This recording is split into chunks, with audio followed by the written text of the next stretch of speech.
So now I just want to get you more familiar with our MPC studio. Of course, here we got our pad banks, A through D. And if we press the shift button down, we got E, F, G, H. E, F, G, H, right? And of course, here we have full level.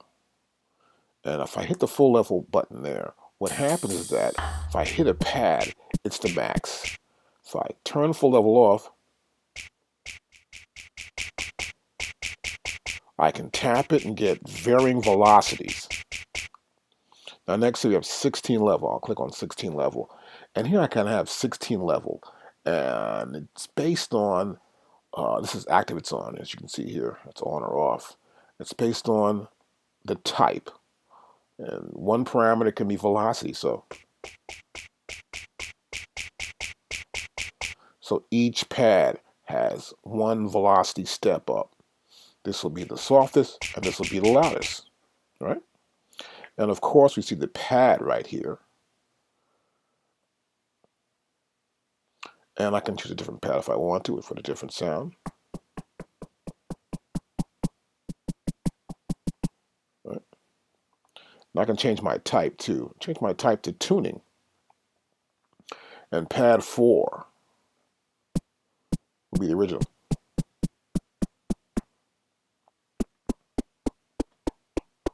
So the pitch and the tuning is changed for each one of them.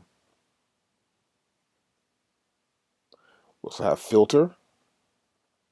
We have layer, attack, decay. So they're all here. And then we can use, let's go to attack. See that? Very little attack here. Strong attack here. Gets really quiet. See that?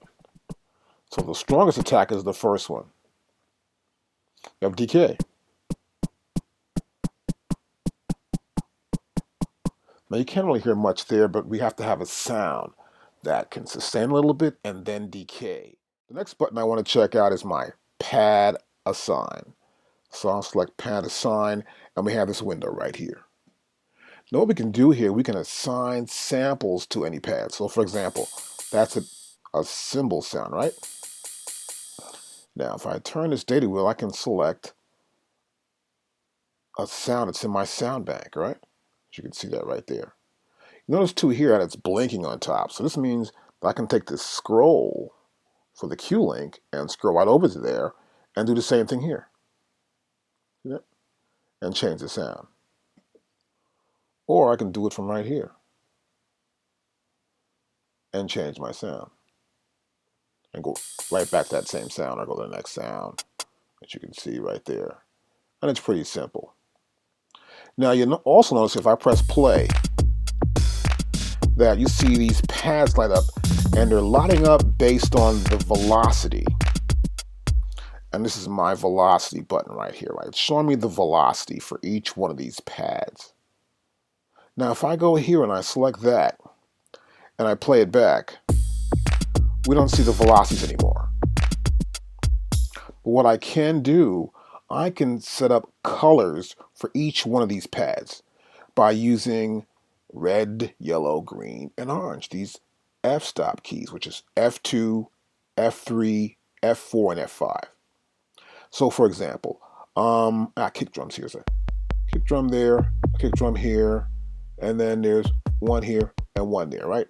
I may want those all to be red. So I go to red, select red here, and I'll red, red, red, red. They're all red now, right? Now I've got, let's see, let's get back to samples. I've got, these are cymbals, and so is that. So I want to go back here to samples, and I want to go to green. And I want to make this one green, that one green, and this one green. That's good. Now, you'll notice now that these are red, these two, and this one here are green. So we can have certain colors represent certain sounds I want to use, so I can tell what sounds are playing. Now when it comes on, I don't know what those sounds are playing, so I can go back to here And now I can see which sounds are playing. Once I go over to here, I can see the color of the pads. Let's stop that. Now next, this pad assign works two ways. It can be a pad assign or a pad copy. So let's go back here to sample. And we're going to go to Shift and press pad assign. And now as you can see here, we can copy a pad from and to. So let's say I've got this pad here, and I want to copy it there, right? So this is pad A16. From there, and I can go down to here, to the 2 section, right there. And then I want to say, I want to do it here. And I'll say do it.